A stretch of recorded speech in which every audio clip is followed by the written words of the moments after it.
A bit. Well, Pete Ricketts and Dan Osborn are familiar names to Nebraskans. Ricketts, the state's former governor and current senator. Osborn, a self-proclaimed blue-collar political independent. Osborn lost the race to become Ricketts' colleague this past November and is now looking to take Ricketts' seat himself. 1011 Sam Cobb has more on the frontrunner's campaign kicking off. The election for the Nebraska Senate seat, currently held by Pete Ricketts, is still over a year out, but campaigns by both the incumbent and challenger Dan Osborn have already begun. Osborn talking before a crowded room here in Lincoln tonight to kick off his campaign. I'm not taking money from anybody because I'm not going to do their bidding. I'm going to do your bidding as the way it was intended to be, a government by and for the people. Right now, it's a government for the 1% and the corporations, and I think we're fed up. It's going to be a lot of work. We're going to get out there. You know, Ricketts has the money.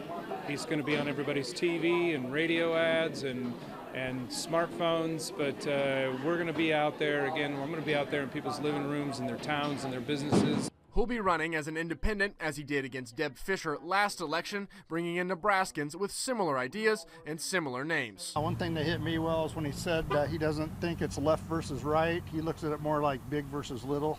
This time we have people more in the working class representing the working class. Ricketts announcing his bid for re-election at an event in Omaha this weekend. We caught up with the senator at his Lincoln office today to hear his thoughts on the race. We're going to be out talking about what we're doing in Washington, D.C. to be able to make people's lives more affordable, to be able to keep our communities safe, provide more housing, all the things that are going to impact people's lives, and then make sure that people know that we're working to keep our country safe from our adversaries like Communist China. Fake Dan Osborn hasn't told us anything about what he's actually going to do, and that's part of the thing. He's a fake independent. Osborn ran against Senator Deb Fisher, Ricketts' colleague, in last year's general election, losing by just over 60,000 votes. Ricketts was appointed to his position in January 2023 by Governor Jim Pillen after it was left vacant, and was elected to the seat in November 2024, defeating Preston Love Jr. by over 200,000 votes. Reporting in Lincoln, Sam Cobb, 1011 News.